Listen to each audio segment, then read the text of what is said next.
Alléluia. Honnêtement, c'est la seule opportunité.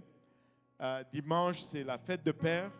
Et on n'enseigne pas sur le béatitude le jour de la fête de Père. Amen.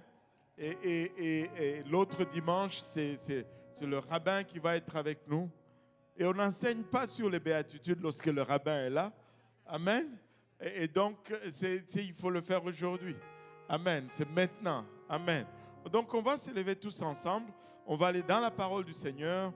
Alléluia. Et on va lire Matthieu 5, du 1er au 16e verset. Matthieu 5, 1 à 16.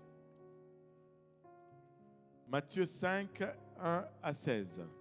Si vous l'avez trouvé, dites Amen. Si vous cherchez encore, dites j'arrive. Alléluia. Et là, à l'écran, on est un peu lent. Voilà. On est arrivé. Et Matthieu 5, 1 à 16, on va le lire. Voyant la foule, Jésus monta sur la montagne et après qu'il se fut assis, ses disciples s'approchèrent de lui.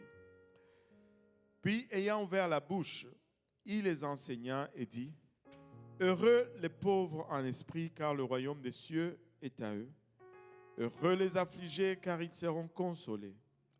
Heureux les débonnaires, car ils hériteront la terre. Heureux ceux qui ont faim et soif de la justice, car ils seront rassasiés. Heureux les miséricordieux, car ils obtiendront miséricorde.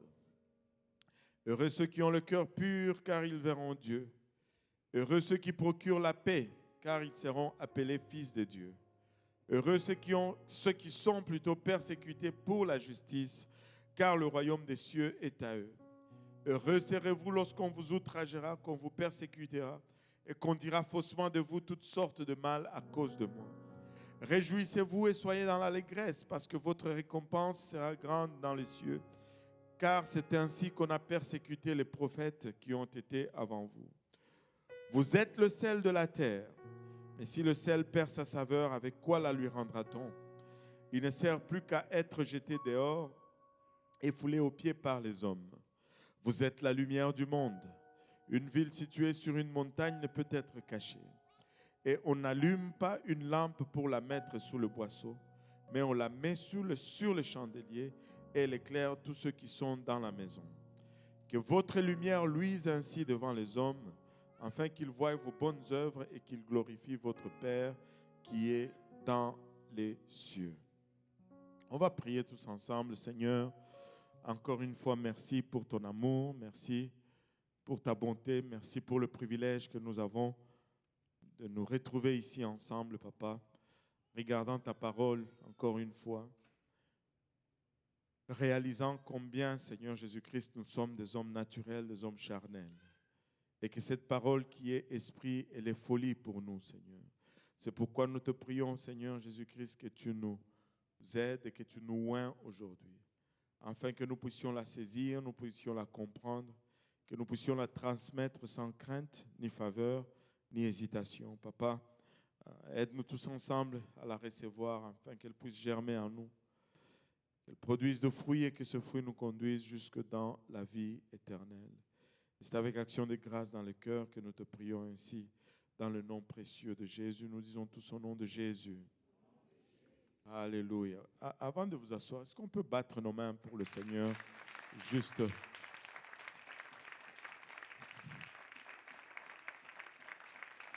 Alléluia. Alléluia. Et vous pouvez vous asseoir. Donc, durant 8 semaines de suite, nous avons parlé sur ce que signifie être béni. Et nous avons vu que c'était différent, le concept que nous avions de la bénédiction. Premièrement, juste entre nous, c'était différent d'une personne à l'autre. Ce que nous regardions comme une bénédiction n'était pas nécessairement regardé comme bénédiction par quelqu'un d'autre, suite aux circonstances, suite aux conditions, certaines choses que nous prenons pour acquis. sont considérées des bénédictions pour d'autres. Mais ce contraste devient encore plus frappant lorsque nous regardons ce que le Seigneur considère comme étant une bénédiction. Et nous avons étudié l'enseignement de quelqu'un que de quelqu'un que le Seigneur plutôt regarde comme béni ici sur la terre, que ce n'est pas du tout ce que le monde pense d'une personne bénie. C'est tout simplement diamétralement opposé. Nous avons vu dans ce passage que le Seigneur regardait les pauvres en esprit ou les humbles comme étant bénis. L'humilité n'est pas regardée vraiment comme une vertu dans notre société aujourd'hui. Aujourd'hui, on veut quelqu'un qui s'affirme, quelqu'un de limite orgueilleux, qui s'impose. On dit qu'il a du caractère.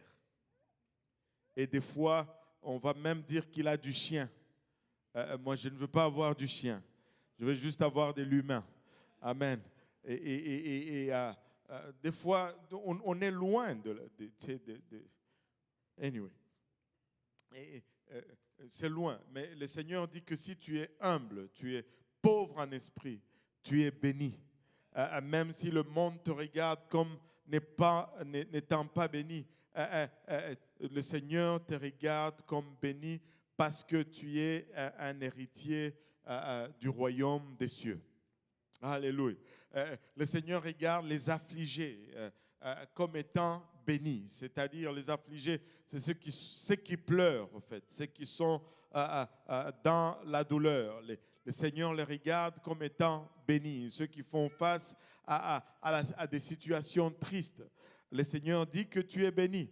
Le monde ne va pas te dire que tu es béni. Nous n'avons pas ce concept de bénédiction. Mais le Seigneur Jésus dit que lorsque tu es affligé, tu es béni parce que tu vas expérimenter le consolateur. Tu as une opportunité d'expérimenter la consolation du Saint-Esprit. Amen. Le Seigneur regarde les débonnaires comme étant bénis. Un débonnaire, c'est quelqu'un qui est doux, qui est patient tu sais, on n'aime pas regarder cela comme une bénédiction. Nous, on veut être rare, on veut répliquer, on veut réagir tout de suite. Le Seigneur dit, on respire par le nez, on reste calme, alléluia, on reste doux d'esprit. Amen. Et lorsqu'on est doux, le Seigneur nous considère, nous regarde comme étant bénis. Le monde nous regarde et il se moque de nous. Ils disent, tu es stupide. Mais le Seigneur nous regarde comme étant bénis lorsque nous sommes doux. Et quand nous avons faim et soif de la justice, le Seigneur nous regarde comme bénis. Il nous regarde comme bénis. Dans ce monde dans lequel il n'y a pas de justice aujourd'hui. Je ne sais pas pour vous, mais quand tu regardes tout autour, des fois, tu deviens irrité, tu deviens frustré à cause de ce manque de justice. Il n'y a plus de justice. Le bien est regardé comme le mal et le mal est regardé comme le bien. Aujourd'hui, les parents n'ont pas le droit sur leurs propres enfants. Et on peut leur montrer les drag queens et toutes ces choses à l'école, c'est pas juste. Ce sont les parents qui ont le premier droit sur les enfants. Mais aujourd'hui, ce sont les enseignants ou le système. C'est tellement injuste et ça te rend... on a un sérieux problème là. Vous savez, on a un sérieux problème parce que nos valeurs sont complètement... Ça ne fait plus aucun sens. Ça ne fait plus aucun sens. Mais que Dieu nous aide. Que Dieu nous aide. Que Dieu nous aide. Mais nous devons avoir faim et soif de la justice. Dieu dit, lorsque nous sommes assoiffés de la justice, nous sommes bénis parce que nous allons être comblés. Il va nous combler. N'attendons pas la justice dans ce monde. C'est Dieu qui va nous faire justice. C'est Dieu qui va nous accorder cette justice. Il n'y a que lui qui peut assouvir cette soif de la justice. Oh, celle-ci, oh là là, nous ne l'aimons pas beaucoup. Et avez-vous remarqué aussi une autre chose? Quand on regarde les béatitudes, avez-vous remarqué combien c'est facile de projeter les béatitudes sur quelqu'un d'autre? Allô? Tu as entendu? Tu devais être comme ça. C'est facile de projeter les béatitudes sur quelqu'un d'autre. Mais ce n'est pas la raison pour laquelle on enseigne les béatitudes. On enseigne ces choses, le Seigneur nous les montre pour que nous les appliquions sur nous-mêmes. Allô? Allô? Alléluia. Donc, regardez, les miséricordieux. Il dit que quand tu es miséricordieux, tu es béni. Le Seigneur te regarde comme béni. Le monde te regarde comme stupide parce que le monde aime la vengeance. On aime se venger. On aime régler nos comptes. Mais le Seigneur dit non. Écoutez, nous devons pardonner. Je ne sais pas combien de fois je vais insister là-dessus, mais s'il y a des gens qui doivent pardonner facilement, c'est ceux qui ont expérimenté le pardon de Dieu. Si nous, après avoir expérimenté le pardon de Dieu, nous n'arrivons pas à pardonner, on a des sérieux problèmes. On est en route vers l'enfer. Et ce n'est pas un bon esprit qui nous anime. Parce que le Seigneur dit, pardonnez et vous serez pardonnés. Nous devons exercer la miséricorde, ceux qui ont la compassion pour les autres. Quand nous avons la compassion, Dieu nous dit que nous sommes bénis. Nous sommes bénis. Alléluia. Il n'y a que pasteur Luc qui est d'accord là-dessus, mais c'est correct. C'est parce qu'il est pasteur qu'il est correct. Nous sommes bénis. Alléluia. Quand nous exerçons la miséricorde, il y a de la bénédiction à exercer la miséricorde. Tu sais, quand tu ne pardonnes pas, ça te rend malade physiquement. Et ça te rend malade littéralement. Là. Physiquement, tu deviens malade. Mais lorsque tu pardonnes, tu relâches, il y a une paix qui vient avec cela. Oh Seigneur Jésus. Je ne sais pas pourquoi je n'arrive pas à passer le pardon. Là. Le miséricordieux. Exerçons miséricorde. Exerçons miséricorde. Alléluia. Ayons de la compassion. Il dit, ceux qui ont le cœur pur sont considérés comme bénis. Vous savez comment on garde le cœur pur? En préservant nos yeux de certaines images, en préservant nos oreilles de certains discours, en se gardant de certaines choses, on garde le cœur pur. Et quand tu as le cœur pur, la Bible te dit que tu verras Dieu. Tu es heureux parce que tu vas voir Dieu. Heureux ceux qui ont le cœur pur, bénis ceux qui ont le cœur pur, car ils verront Dieu. Un enfant de Dieu ne regarde pas n'importe quoi. Un enfant de Dieu n'écoute pas n'importe quoi. Un enfant de Dieu ne fréquente pas n'importe qui. Un enfant de Dieu se préserve, se garde pur. Il garde son cœur pur. Et vous savez, et Dieu le regarde comme béni. Il dit, ceux qui procurent la paix, ceux qui génèrent la paix, ceux qui créent la paix. Il y a une différence entre préserver la paix et créer la paix. Mais Dieu parle de ceux qui créent la paix, ceux qui procurent la paix. Dieu les regarde comme étant bénis. Les artisans de la paix, ils sont bénis parce qu'ils sont des vrais enfants de Dieu. Et j'ai eu une révélation alors que j'enseignais ce matin à l'église de l'Est. Avez-vous remarqué, remarquez juste ceci.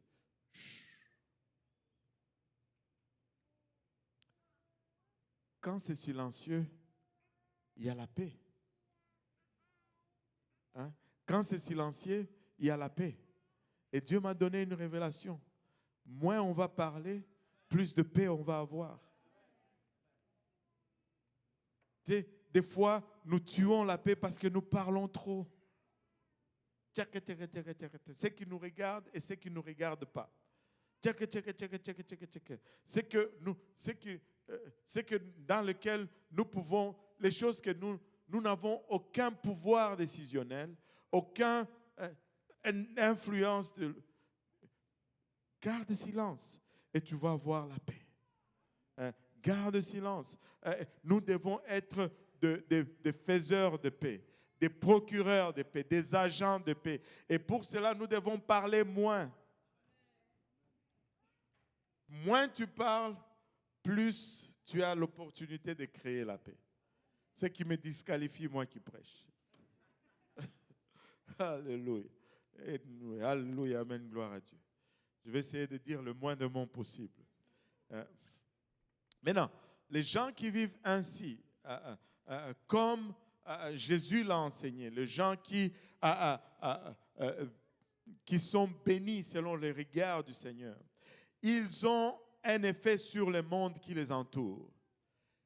Ils influencent le monde autour d'eux. Amen. Ils se distinguent de la foule par leur façon de vivre, selon ce que Jésus a enseigné, par leur façon de vivre, parce que Jésus est en eux. Et Jésus déclare que si nous vivons comme ça, nous allons créer des réactions. Ça va causer des réactions. Et c'est de cela qu'on va parler aujourd'hui. Comment ceux qui vivent pour le Seigneur influencent le monde. Comment ceux qui sont bénis influencent-ils le monde aujourd'hui. Et la première des choses qu'ils vont faire, c'est qu'ils vont générer une réaction. Et la première réaction qui est générée, qu'on va voir aujourd'hui, c'est l'opposition. Que tout le monde dise opposition. Et Jésus a clairement indiqué que nous ne serons pas tous dans le bonheur lorsque nous vivons pour Dieu. Vivre pour Dieu, ce n'est pas la joie. Où elle est? Ah là là là. Non, ça ne va pas toujours être joyeux. Ça ne va pas toujours être agréable lorsque nous vivons pour Dieu.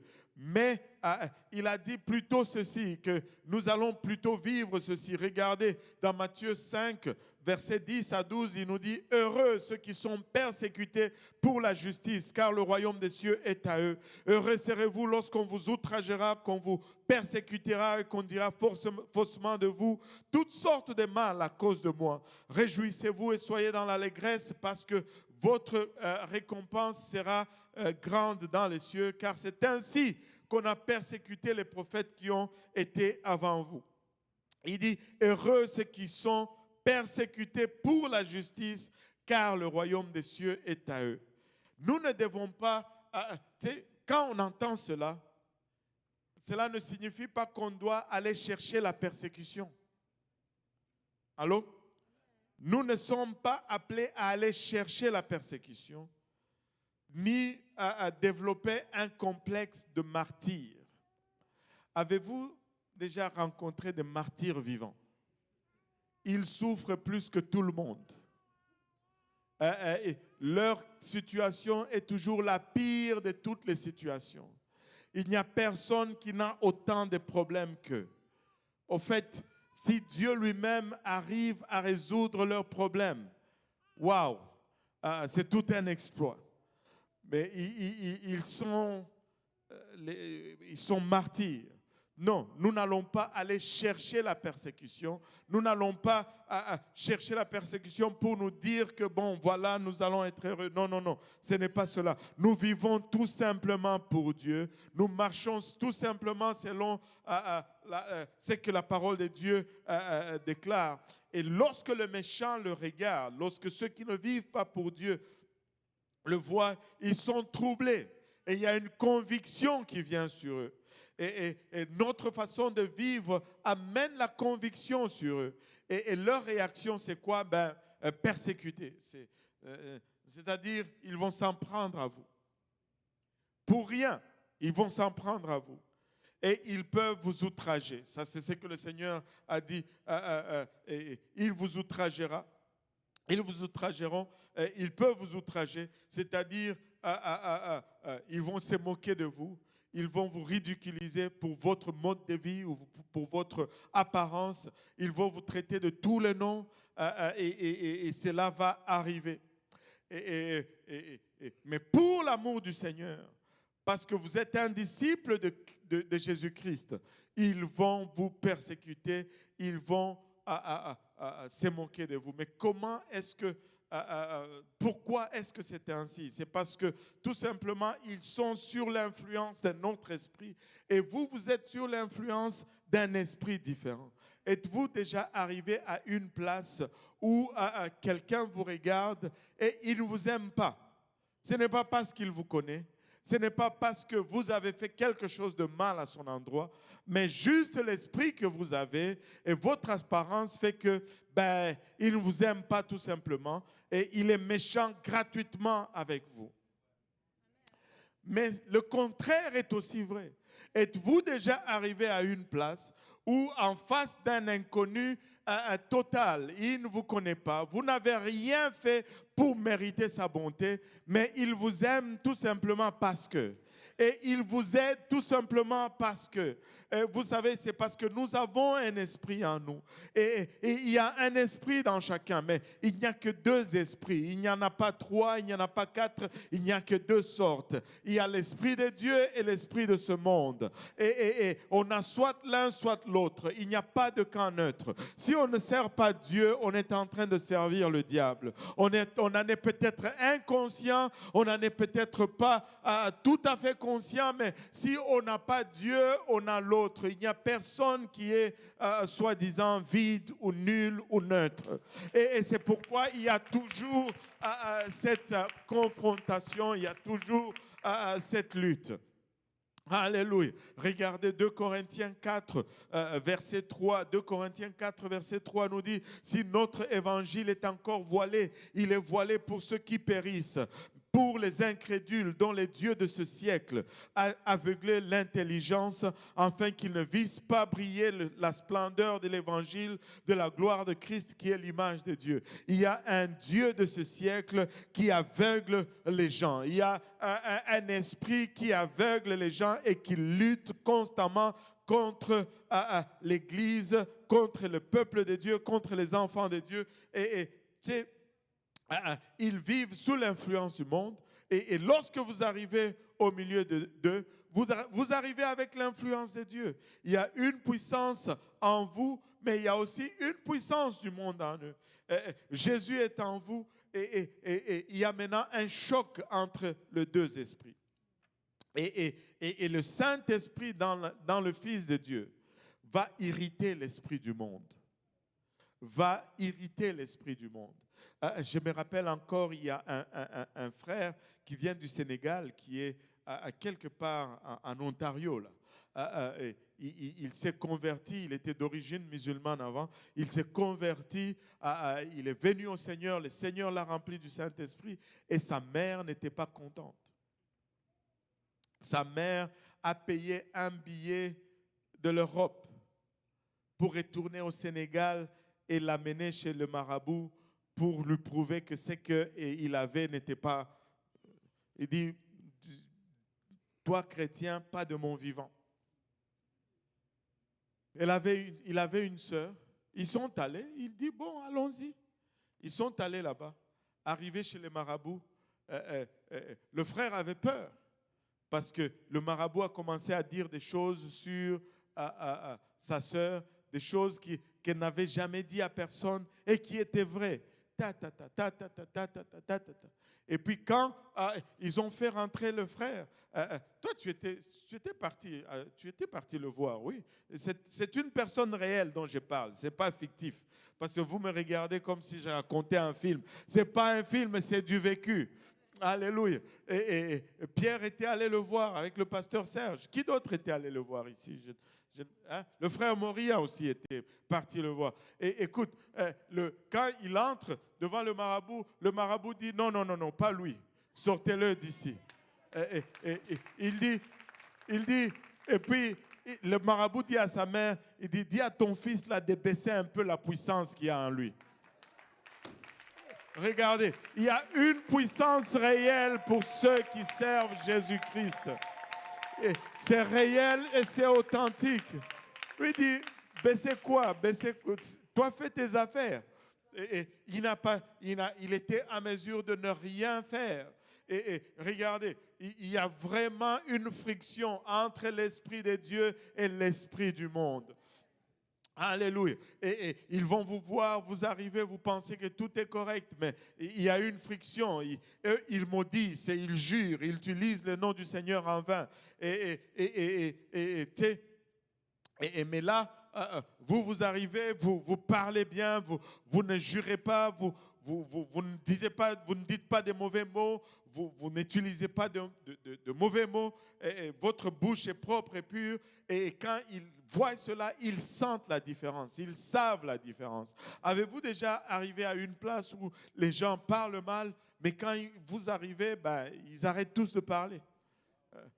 Lui, il est là, bon, ils se sentent dérangés de se lancer dans leur profanité. C'est parce qu'il y a un esprit réel et authentique en ceux qui servent Dieu. Et ça crée une réaction. Mais quand ils sont confrontés comme ça, pas parce que vous avez dit quelque chose, mais parce qu'il y a un esprit en vous. Mais vous savez quoi? Ils sont irrités maintenant. Et leur réaction, c'est d'attaquer, c'est de s'en prendre à vous. Et c'est de mentir à votre sujet. Et vous savez, et quand cela arrive, vous vous rappelez une chose seulement. Dans le verset 11, il a dit, heureux serez-vous lorsqu'on vous outragera, qu'on vous persécutera et qu'on dira faussement de vous toutes sortes de mal. Pourquoi? À cause de moi. À cause de moi. Est-ce que tout le monde peut dire à cause de moi? Alléluia. À cause de Jésus-Christ. Rappelez-vous que ce n'est pas à cause de vous, mais c'est à cause de lui. Rappelez-vous que ce n'est pas parce que vous avez fait, mais c'est à cause de lui. Alléluia. Pour l'amour de Jésus-Christ. Ce n'est pas toi qui es en question, mais c'est plutôt Jésus-Christ qui est en question. Alléluia. Maintenant, face à cela, quelle doit être ma réaction? Qu'est-ce que je veux faire? Il nous dit au verset 12, « Réjouissez-vous et soyez dans l'allégresse. » Réjouissez-vous et soyez dans l'allégresse. Je ne sais pas pour vous, mais je crois et je suis convaincu que quand le Seigneur dit quelque chose, il peut le dire juste une fois, ça suffit. Mais quand il le dit deux fois comme ça de suite, dos à dos dans une phrase, c'est parce qu'il est en train de nous passer un message important. Réjouissez-vous et soyez dans l'allégresse. Je ne sais pas comment vous allez interpréter cela, mais moi j'interprète cela comme suite. Il faut que je sois en joie à l'intérieur de moi, mais il faut que cette joie déborde et que ça aille à l'extérieur. Alléluia. Non seulement je suis en joie, mais je l'exprime, je le démontre. Alléluia. C'est la seule façon que je puisse être dans l'allégresse. Non seulement que l'allégresse soit en moi, mais que je sois également dans l'allégresse. Je vais sourire, je vais générer la joie autour de moi. Je vais, alléluia, avoir un beau visage souriant tous les jours. Je vais exprimer la joie du Seigneur. Je ne vis pas pour Dieu par défaut. Je ne vis pas pour Dieu par force. Je prends plaisir, alléluia, dans la vie de Christ. Je prends plaisir dans le commandement de Christ. Alléluia, je vis dans la joie et dans l'allégresse.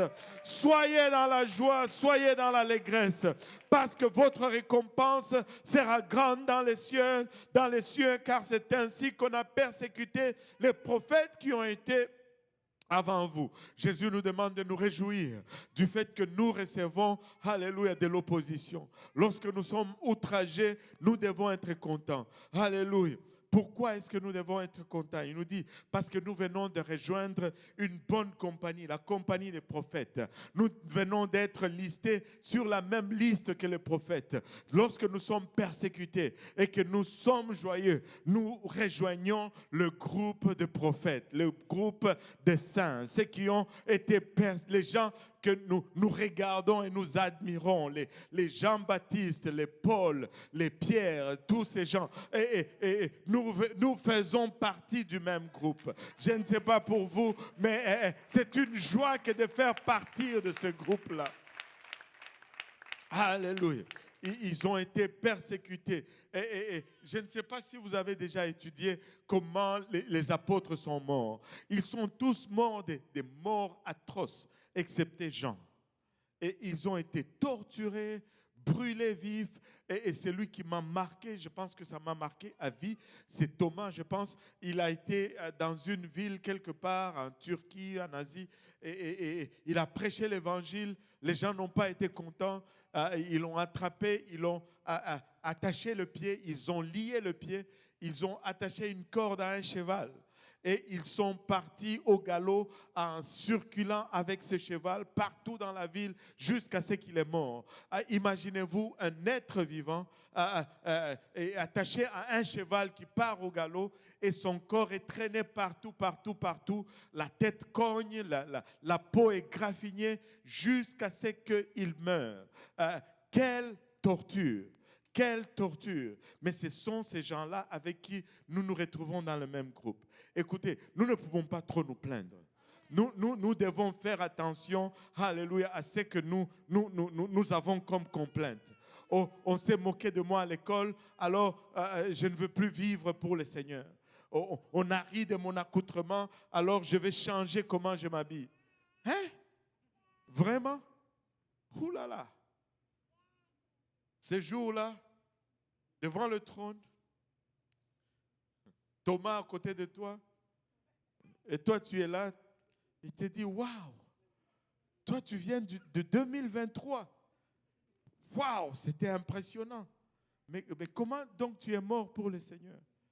Tu dis, moi je suis mort tout seul. Personne ne m'a tué. Mais tu t'es plaint. Oh, parce qu'il y avait des gens qui se moquaient de moi à l'école. Écoutez, ça ne marche pas. Ça ne marche pas. Nous ne pouvons pas nous plaindre. Nous pouvons vraiment faire plus pour le Seigneur. Nous pouvons vraiment juste vivre un petit peu plus pour le Seigneur. Alléluia.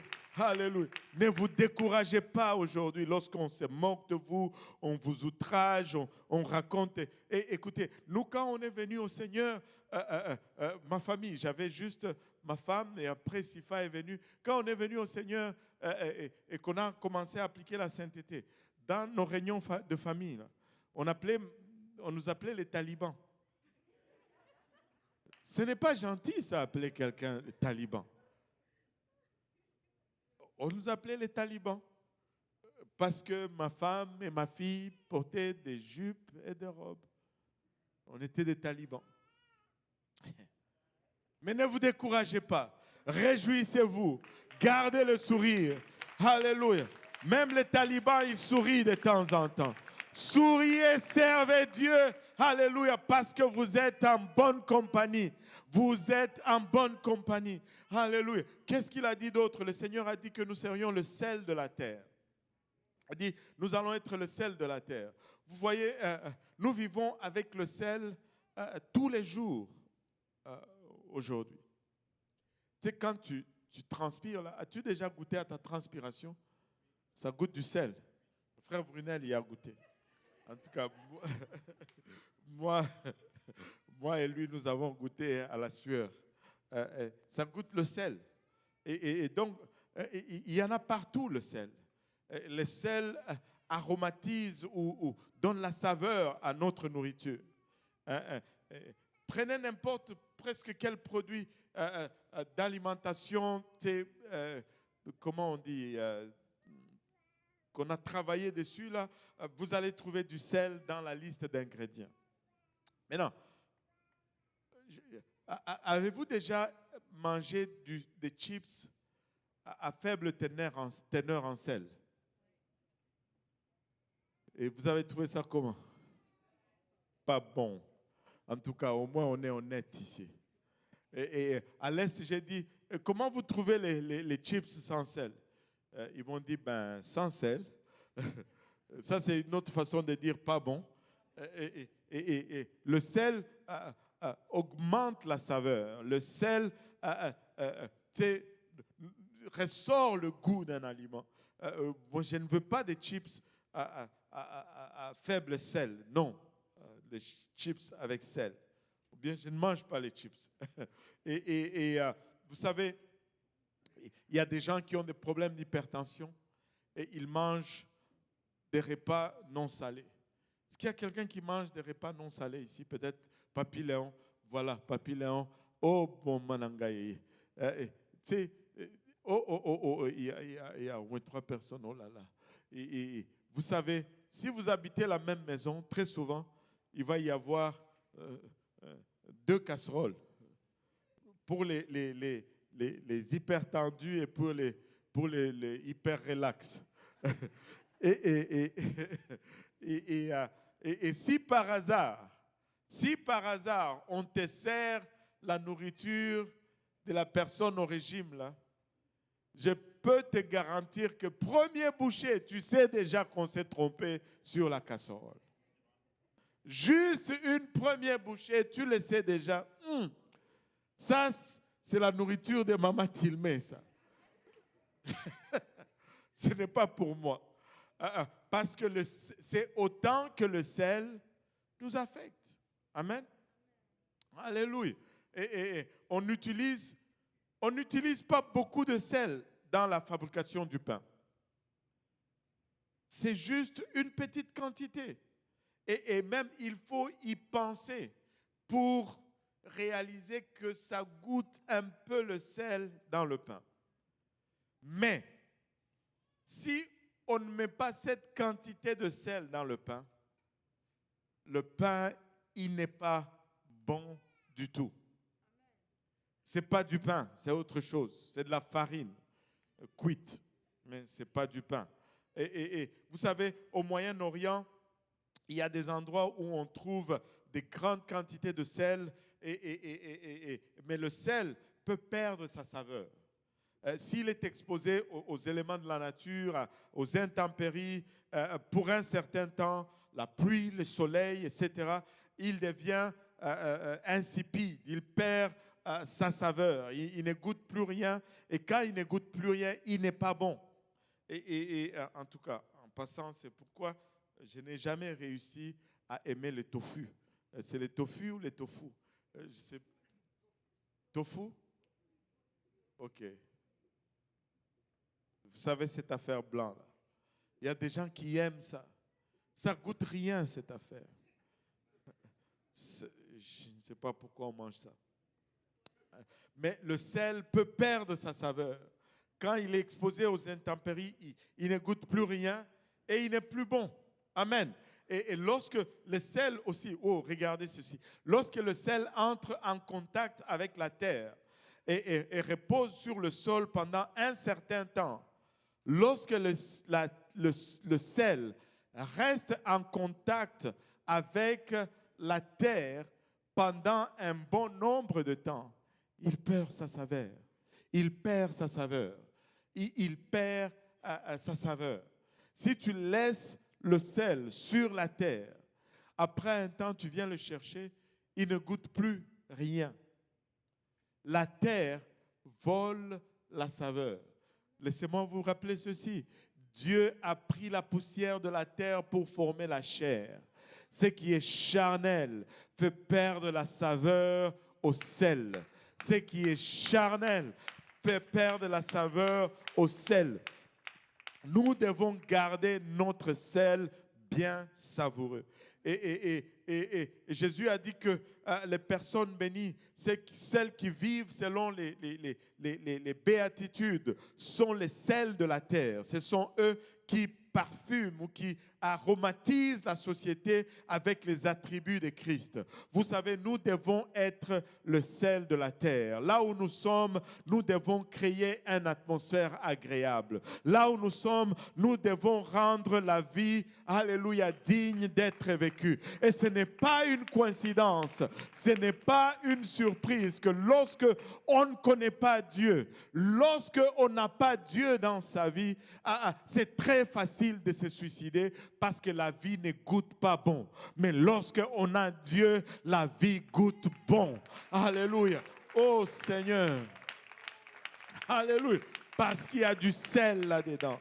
Alléluia. Alléluia. Et Jésus a dit que nous sommes le sel de la terre parce que nous parfumons notre société avec nos attributs. Alléluia. Et notre société en a besoin. Et la deuxième chose pour laquelle le sel est utilisé, on utilise souvent ceci dans nos pays moins développés. Il n'y a pas beaucoup de courant. Des fois, il y a de courant, mais il n'y a pas de frigo. On utilise les sels pour conserver les aliments. Le poisson salé. Qui aime le poisson salé ici? Oh, maman Nangaï. Regardez tous ces mangeurs de poissons salés. Alléluia. Alléluia. Et on trempe le poisson dans le sel pour les conserver. Le sel va conserver les aliments. Amen. Le sel va conserver, c'est un agent de conservation. Et si la parole de Dieu nous dit que nous sommes le sel de la terre, en tant qu'enfants de Dieu, nous préservons ce monde du jugement de Dieu. Nous sommes ceux-là qui empêchent, alléluia, et qui préservons ce monde du jugement de la part de Dieu. L'histoire de Sodome et de Gomorrhe nous illustre cela. S'il y avait seulement 10 personnes, qui servaient Dieu dans cette ville, ils allaient être préservés du jugement de Dieu. Mais parce qu'il n'y en avait pas assez, le jugement de Dieu est tombé. Qui sait, moi je suis sûr et convaincu que seule l'éternité va nous révéler combien de fois Dieu a préservé un autobus d'un accident mortel parce qu'il y avait un sel dans cet autobus. Combien de fois Dieu a préservé une usine, alléluia, d'un accident grave, d'une destruction parce qu'il y avait son sel dans cette usine. Combien de fois Dieu a préservé une maison d'une catastrophe, une famille parce qu'il y avait une seule personne qui priait. Alléluia. Laissez-moi vous dire, nous sommes le sel de la terre et nous sommes bénis parce que nous sommes le sel de la terre. Nous préservons ce monde de ce jugement, du jugement de Dieu. Vous savez, en ce moment, le diable et tous ses démons sont déchaînés. Vous n'avez qu'à voir où nous sommes rendus. Des fois, je me demande si on devait continuer à regarder. Le monde est méchant. Des fois, ça ne vaut même pas la peine de regarder les informations. J'ai lu l'autre jour, encore une fois, sur les informations.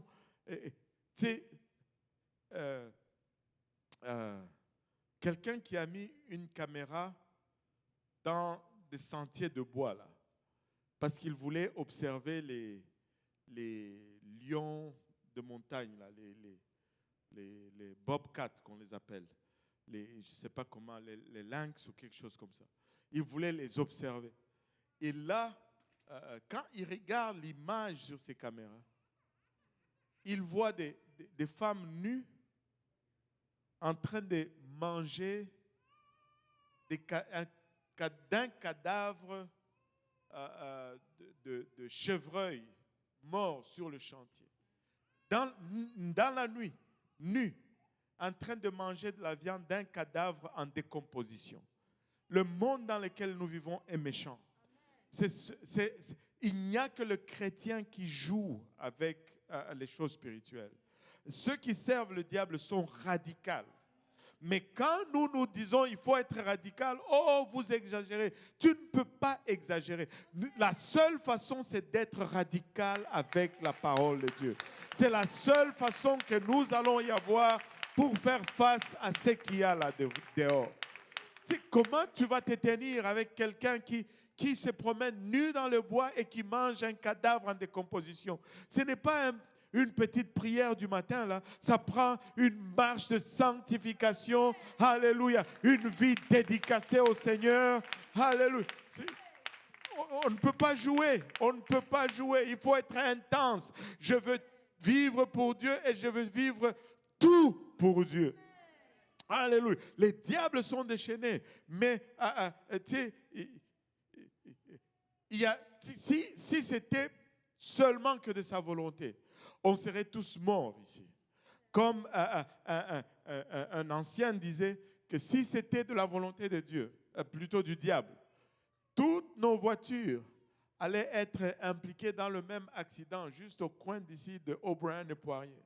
Et comme ça, il allait démontrer comment lui, il est et qui nous sommes. Mais laissez-moi vous dire, si ça n'arrive pas, ce n'est pas parce qu'il ne veut pas, c'est parce qu'il ne peut pas. Et laissez-moi vous dire ceci. Alléluia. Nous ne vivons pas par la grâce du diable, nous vivons par la grâce de Dieu. Et c'est pourquoi il faut craindre Dieu et ne pas avoir peur du diable. Parce que nous vivons par la grâce de Dieu et non par la grâce du diable. Ce n'est pas par la grâce de Satan que tu es là, c'est par la grâce de Dieu que tu es là. Alors, n'aie pas peur. Et nous sommes le sel de la terre. Nous sommes ceux-là qui empêchons les jugements. Regardez, 2 Thessaloniciens, on va lire rapidement 2 Thessaloniciens 2, 7 à 12. Car le mystère de l'iniquité agit déjà. Il faut seulement que celui qui le retienne encore ait disparu, et alors paraîtra l'impie que le Seigneur Jésus détruira par le souffle de sa bouche. Waouh! Tu sais, on a peur, on tremble. Le Seigneur va faire juste et il va être détruit. Le souffle de sa bouche. Même pas un coup de poing, même pas une gifle, non. Le souffle de sa bouche. Nous servons le véritable. Et qu'il en intéressera par l'éclat de son avènement. L'apparition de cet impie se fera par la puissance de Satan, avec toutes sortes de miracles, de signes, de prodiges mensongers. Alléluia. Et avec toutes les séductions et l'iniquité pour ceux qui périssent, parce qu'ils n'ont pas reçu l'amour de la vérité pour être sauvés. Ils n'ont pas reçu l'amour de la vérité pour être sauvés. Laissez-moi vous dire, ce n'est pas assez de recevoir la vérité, il faut aimer la vérité. Ce n'est pas assez de connaître la vérité, il faut embrasser la vérité. Il faut aimer la parole de Dieu. Il y a quelque chose de particulier avec l'amour. Il y a ceci de particulier avec l'amour. Hier, je me suis arrêté, j'avais une étude biblique, mais je me suis arrêté à l'église de Beaubien pour aller aux toilettes avant de me rendre à mon étude biblique. Tu sais, à 50 ans, ces choses-là arrivent. Et là, je m'arrête, je monte, et il y avait un groupe qui avait une discussion avec le pasteur Abou. Et dès que j'arrive, ils ont tous dit, « Ah, pasteur même est arrivé. » Et ils ont commencé à me poser des questions. J'ai dit, « Oh, je n'ai que 4 minutes. » Oh, ils m'ont dit, oh, l'amour, c'est toujours, la question qui revient toujours, c'est toujours l'amour, les mariages. Venez au séminaire du mariage. Amen. Et là, je leur ai dit ceci, le Seigneur m'a mis à cœur de leur dire ceci. L'amour, ne s'exprime pas dans les qualités. L'amour s'exprime dans les défauts. S'il n'y a que des qualités, tu n'as pas besoin d'être en amour. Tu vas rester là parce que tu es bien servi. Il y a les qualités. Mais c'est quand il y a les défauts qu'on peut voir s'il y a l'amour ou s'il n'y a pas l'amour. L'amour endure les défauts. Les qualités, tout le monde les apprécie. Même sans amour, tu peux apprécier les qualités. Mais pour apprécier les défauts, il faut qu'il y ait l'amour. C'est pourquoi Dieu s'est assuré de laisser des défauts dans chacun de nous pour qu'on puisse voir s'il y a de l'amour en nous ou pas. Alléluia. Alléluia. Si tout est beau, il n'y a pas de problème. Tout le monde va rester. Tout le monde va persévérer. Mais ça prend l'amour. Et c'est la même chose avec la parole de Dieu. Écoutez, cette parole, des fois, oh, elle est dure. Elle demande des choses. Tu te dis, mais Seigneur, c'est trop. Mais parce qu'on l'aime, on le fait. Parce qu'on l'aime, on le fait. Quand quelqu'un aime la parole de Dieu, là, il va chercher à accomplir chaque virgule, chaque point d'exclamation, chaque accent de la parole de Dieu. Il ne va pas venir, mais et ça aussi, est-ce que... Non, non, non, je suis en amour. Donne-moi-en de la parole de Dieu. Donne-moi-en parce que je suis en amour. Mais vous savez pourquoi... Vous savez pourquoi on s'aime trop soi-même? Il y a trop d'amour de soi, très peu d'amour de la parole de Dieu. C'est pourquoi, avez-vous remarqué comment on se pardonne tous nos défauts? Ah oui, hein? Oui, c'est vrai, n'est-ce pas? Tu t'es déjà pardonné tous tes défauts. Pourquoi? Parce que tu t'aimes. Tu t'aimes tellement que peu importe ce que tu fais, c'est correct. Mais quand vient la parole de Dieu, ah, pasteur, tu exagères là aussi. Tu veux dire même ça. Mais quand tu es en amour, là, tu prends seulement. Et on doit aimer la parole de Dieu. Je dois aimer cette parole. Dieu, aide-moi à tomber en amour de ta parole. Mets l'amour de ta parole en moi. Aide-moi à développer, alléluia, cette dépendance, cet amour que quand je trouve quelque chose, ben je le prends seulement et je l'absorbe, je le consomme. Afin que tous ceux qui n'ont pas cru à la vérité, mais qui ont pris plaisir à l'injustice, soient condamnés. Il dit qu'il y a quelque chose qui le retient. Le jugement de Dieu. C'est pourquoi nous croyons que nous n'allons pas subir la grande tribulation. Il y a une différence entre la tribulation et la grande tribulation. Oui, nous allons connaître la tribulation, le Seigneur nous dit. Mais la grande tribulation n'est pas réservée pour nous. Parce que la grande tribulation a deux caractéristiques. Il y a le diable qui est déchaîné, il y a la colère de Dieu qui est déversée. Mais Dieu ne déverse pas sa colère sur ses enfants. Avant de déverser sa colère, avant de déverser son jugement, il va enlever ses enfants. Au son de la trompette, alléluia, au signal de l'archange, nous allons partir d'ici. Et tu veux aimer cette parole de sorte que lorsque la trompette sonne, tu puisses partir. Parce que tu ne veux pas rester ici, peu importe la raison pourquoi. Alléluia. Et nous allons partir. Dieu déversera de sa colère sur ce monde méchant et mauvais, mais nous allons partir. Et la seule chose qui empêche tout cela d'arriver, c'est que l'Église est encore sur terre. L'Église est encore sur terre. Le sel de Dieu est encore sur terre et le sel repousse les jugements. Le sel conserve. Alléluia. N'allez pas dire tout ça tout haut à tout le monde, ok? N'allez pas le dire à personne, à quelqu'un de non sauvé. N'allez pas lui dire ceci. Mais vraiment, quand quelqu'un te persécute, il ne sait pas que tu es la seule personne qui se tient entre le jugement de Dieu et lui. Mais ne le dites pas trop fort. Amen. Alléluia. N'allez pas le dire. Mais quand on vous persécute, souvenez-vous que vous êtes celui qui retient le jugement de Dieu contre cette personne. Amen. Alléluia. Vous êtes le seul qui retient le jugement. Et soyez encouragés. Soyez encouragés. Alléluia. Et il dit, à part du sel, il dit, nous sommes la lumière du monde. Alléluia. Dieu est puissant, hein? Dieu est fort. Avez-vous remarqué, sans Dieu, nous ne sommes rien. Nous sommes nuls. Tu peux avoir des yeux. Je vois des gens qui portent des lunettes. Ils n'ont pas de vision 20-20. Tu peux avoir une vision 20-20. Mais s'il n'y a pas de lumière, tu ne vois rien. Et Dieu est lumière. Dieu est fort. Alléluia. Dieu est fort. Il dit, vous êtes la lumière du monde. Et tu sais, lorsque vous vivez selon les béatitudes, vous êtes la lumière dans ce monde obscur. Parlons un peu de la lumière. Quand vous retournez dans nos pays, encore une fois, des fois il y a l'électricité et des fois l'électricité n'est pas là, mais des fois l'électricité est là, mais il n'y a pas d'ampoule. Vous marchez dans les rues et les rues sont sombres parce qu'il n'y a pas d'ampoule. Amen. Et je me rappelle d'une histoire. Mon frère est là, ma petite soeur n'était pas là, elle était trop jeune, mais mon frère va peut-être se rappeler de celle-là. Nous avions un cousin qui s'appelait Balthazar.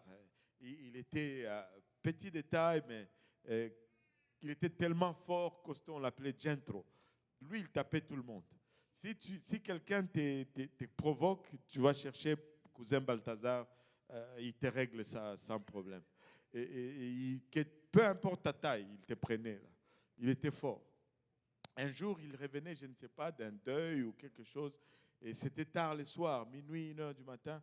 Et quand il approche de la maison, il voit la lumière, c'est quelqu'un qui met l'échelle et il monte vers la lumière. Il dit, oh, mais c'est qui ça chez nous? Et là, il regarde, il voit que c'était le vieux Tex. Vieux Tex, c'était un autre vieux du quartier. Lui, il habitait chez son grand frère, mais pas dans la grande maison, dans la petite annexe en arrière. Là. Et il était déjà très âgé, mais bon, on lui a fait l'annexe à l'arrière. Et là, le vieux Tex a dévissé l'ampoule, il est parti avec. Balthazar a voulu le suivre, mais il a dit, je vais le laisser aller. Et le vieux Tex est allé, Balthazar est rentré, il a dormi, et puis 6h du matin, Balthazar s'est réveillé, il est allé chez le vieux Tex. Vieux Tex, je viens récupérer l'ampoule que tu nous as empruntée hier soir. Vieux Tex d'abord se fâche. Petit, qu'est-ce que tu veux dire? Non, vieux Tex, je t'ai vu, je veux juste récupérer notre ampoule. Et finalement, vieux Tex lui a remis l'ampoule. Il dit, ne va le dire à personne. C'est correct, vieux Tex. Alléluia. Sans la lumière, on ne peut pas voir. Mais regardez ce que le Seigneur nous dit dans Matthieu 5, versets 14 à 16. Vous êtes la lumière du monde. Une ville située sur une montagne ne peut être cachée. Et on n'allume pas une lampe pour la mettre sous le boisseau, mais on la met sur le chandelier et elle éclaire tous ceux qui sont dans la maison. Que votre lumière luise ainsi devant les hommes, afin qu'ils voient vos bonnes œuvres et qu'ils glorifient votre Père qui est dans les cieux. Regardons ceci. Le monde est un endroit sombre sur le plan spirituel. Ce monde est dans l'obscurité. Ce monde est loin dans le mal. Et il est très dangereux d'essayer de marcher dans l'obscurité sans aucune lumière.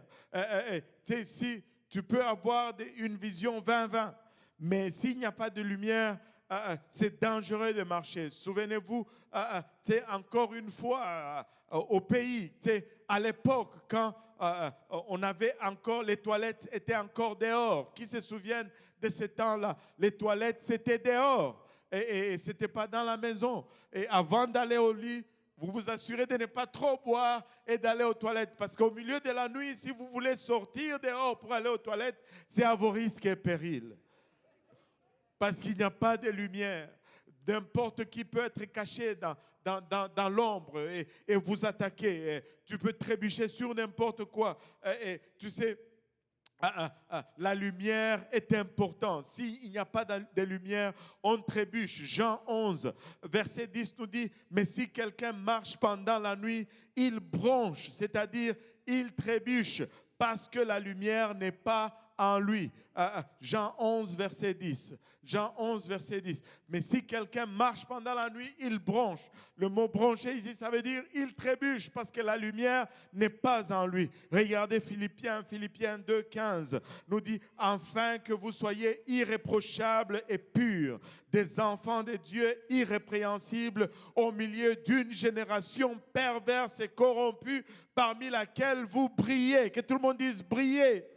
Briller comme des flambeaux dans le monde. Nous sommes la lumière du monde et Dieu nous appelle à briller, Dieu nous appelle à reluire. Écoutez, nous devons embrasser ces béatitudes. Nous devons embrasser tout ceci afin que nous puissions éclairer ce monde des ténèbres. Les gens qui cherchent la vérité et la lumière ont besoin de voir que quelqu'un autour d'eux brille, pour qu'ils puissent voir dans quelle direction aller.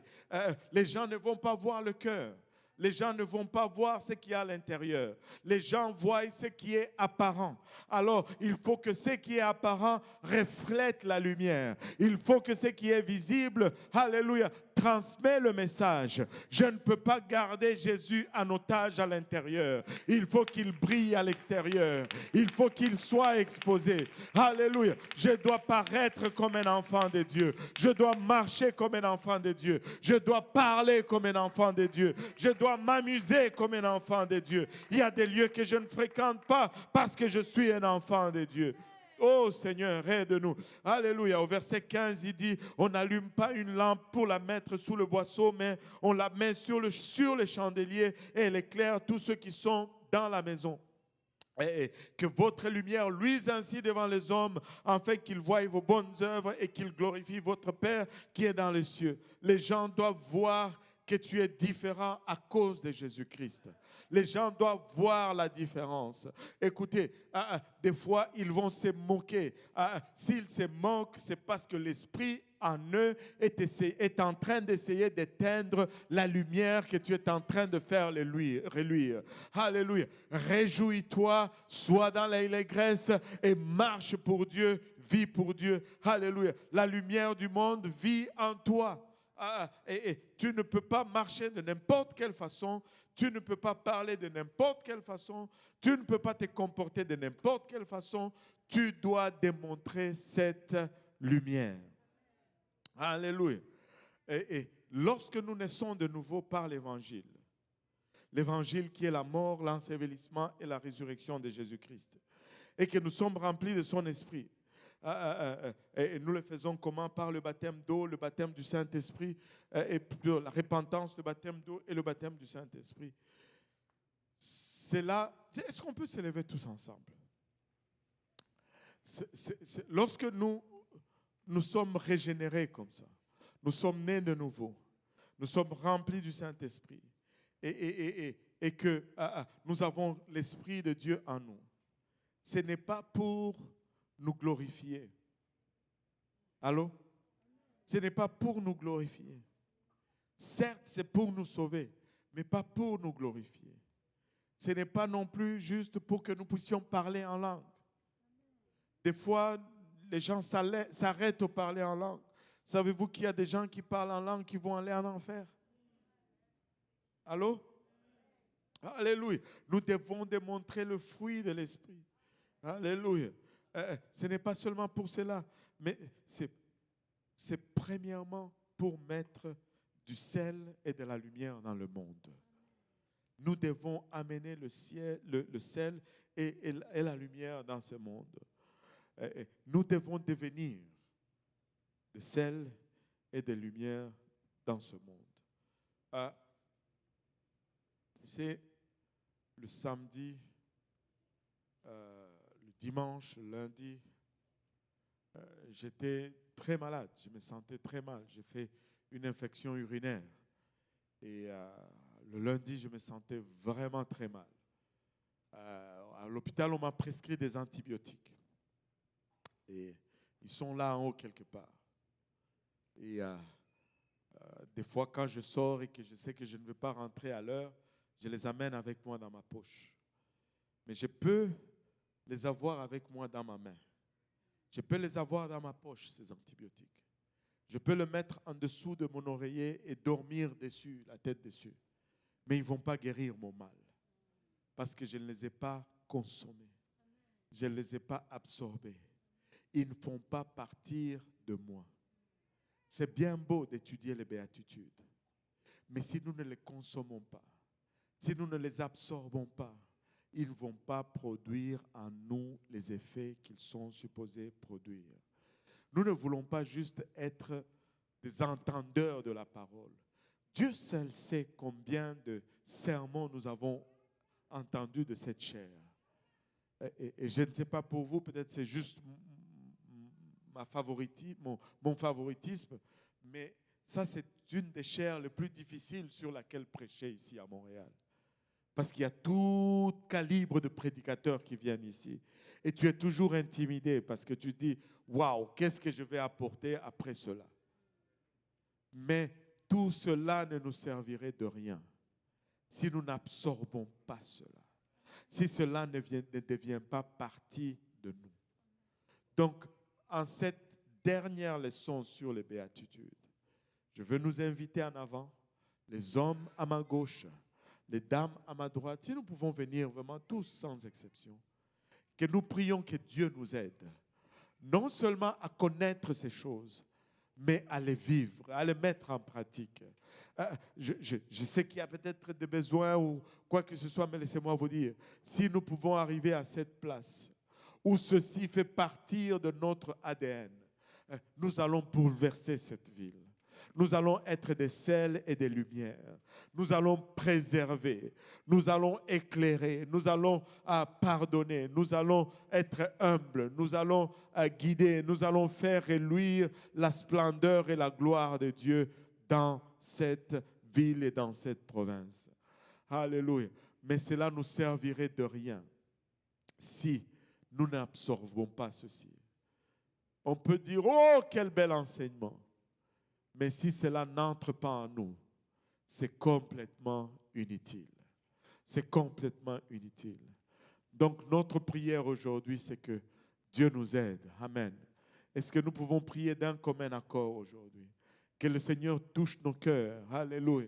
Que le Seigneur permette à cette parole d'entrer en nous. Que le Seigneur permette à cette parole de nous transformer. Que le Seigneur permette à ce que cette parole devienne part de nous. Alléluia.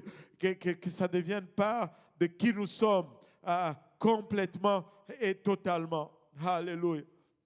Oramaya kitaraya eta.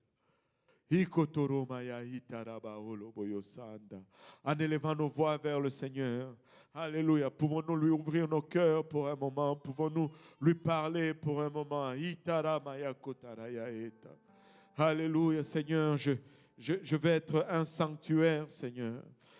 Je veux te recevoir, Papa, je veux recevoir, alléluia, tous ces enseignements, Papa, je ne veux pas seulement les entendre, alléluia, mais je vais les mettre en pratique, je vais les vivre, je vais, alléluia, qu'ils soient partis de moi.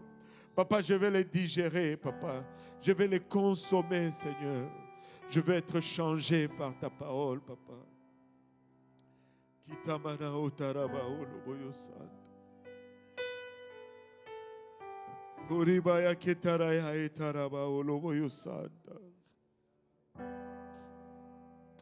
Alléluia Jésus.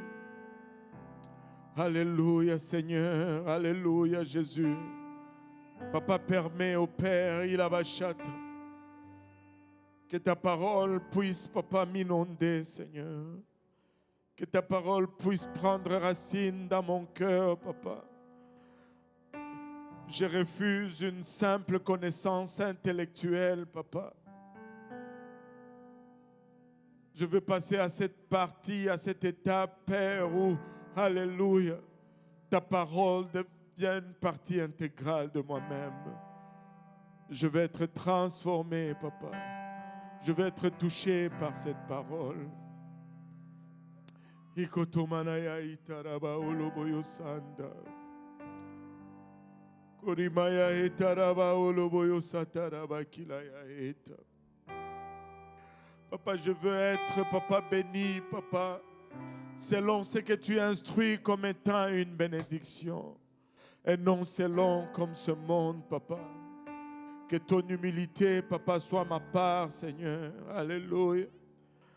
Papa, il a bachata. Koromaya itaraba olobaya eta. Kitamanaya etaraba oloboyo sataraba oloboyo sanda. Papa, il a bachata, que je sois doux, Seigneur. Alléluia, que je sois un faiseur de paix, Papa, il a bachata. Que je sois un miséricordieux, Seigneur.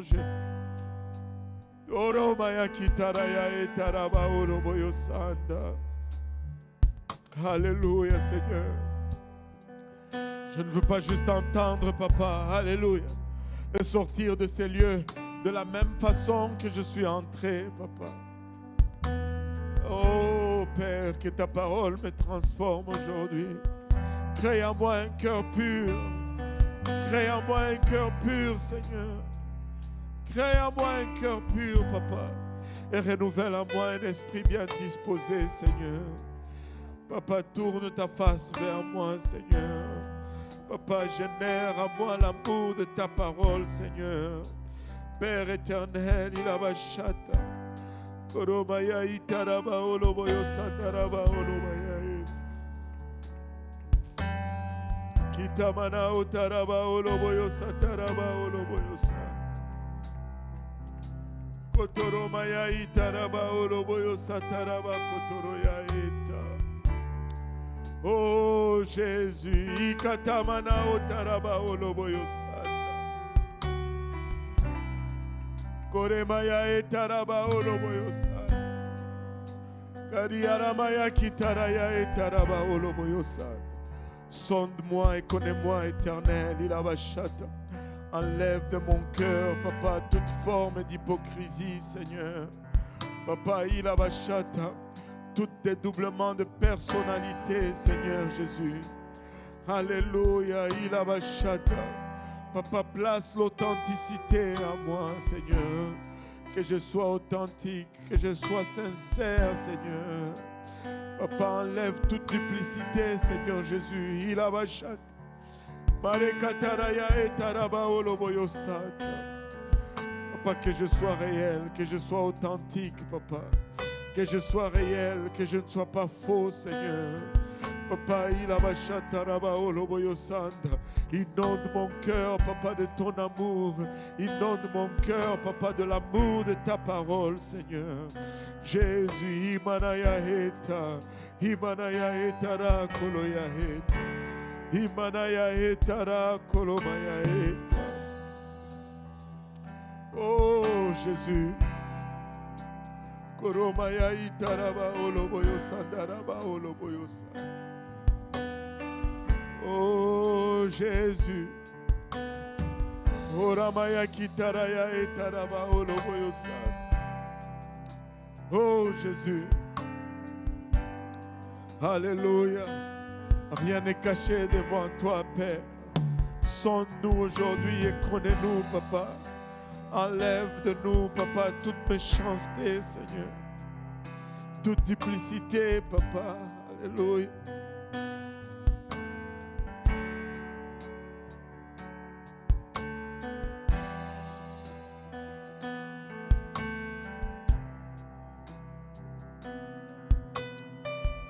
Haramaya kitaraya utaraba oloboyosanda. Kotomanaya itaraba oloboyosanda raba oloboyosa. Koromaya itara kereya eta. Au nom de Jésus, au nom de Jésus, au nom de Jésus, au nom de Jésus, il a vaché. Alléluia.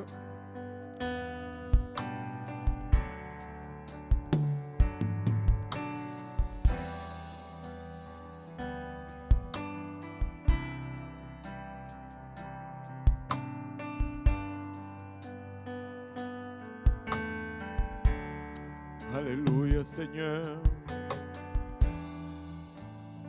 Alléluia, Jésus. Alléluia, Jésus. Oh, Papa, il a vaché.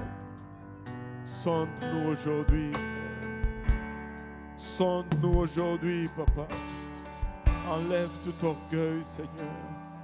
Enlève toute prétention, Seigneur. Oh, Jésus. Imanaya eta.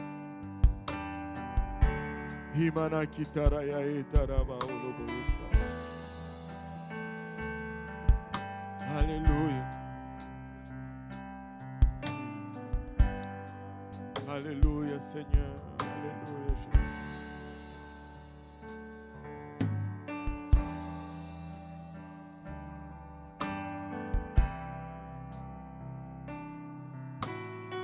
Alléluia, Jésus. Alléluia, Jésus.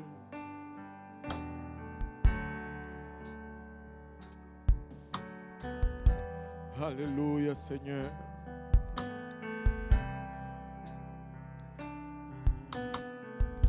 Au nom de Jésus. Alléluia.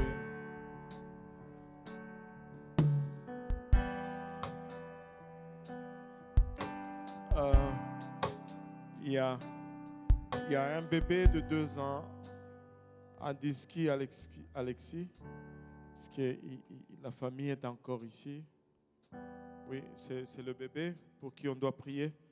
Alléluia. Viens ici, maman. On va prier pour le bébé. Alléluia. On va prier pour lui. Alléluia. Il a besoin de guérison.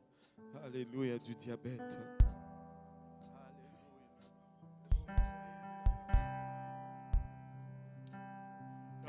Église, si nous pouvons prier pour un moment.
Au nom de Jésus, alléluia. Pouvons-nous tous dire ensemble au nom de Jésus. Alléluia, alléluia.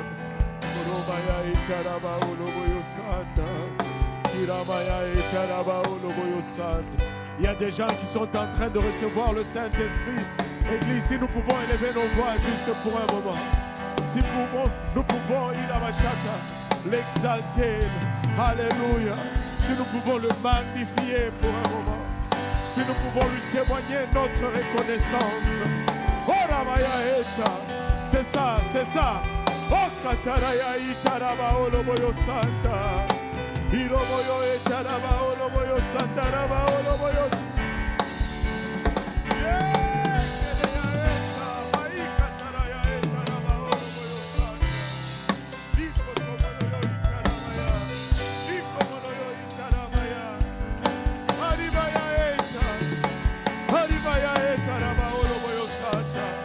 Glorifions-le pour un moment, peuple de Dieu. Élevons nos voix, élevons, alléluia, nos mains. Poussons un cri de joie vers son trône. Parce qu'il est digne. Parce qu'il est digne, alléluia. Hey Jésus. Hey Jésus. Oh Maya Eta. Ikotoroyo Itaraba Oloboyos. Haribaya Keterea Itaraba Oloboyos. Ikataraya Itaraba Oloboyos. Romaya Etaraba Oloboyos.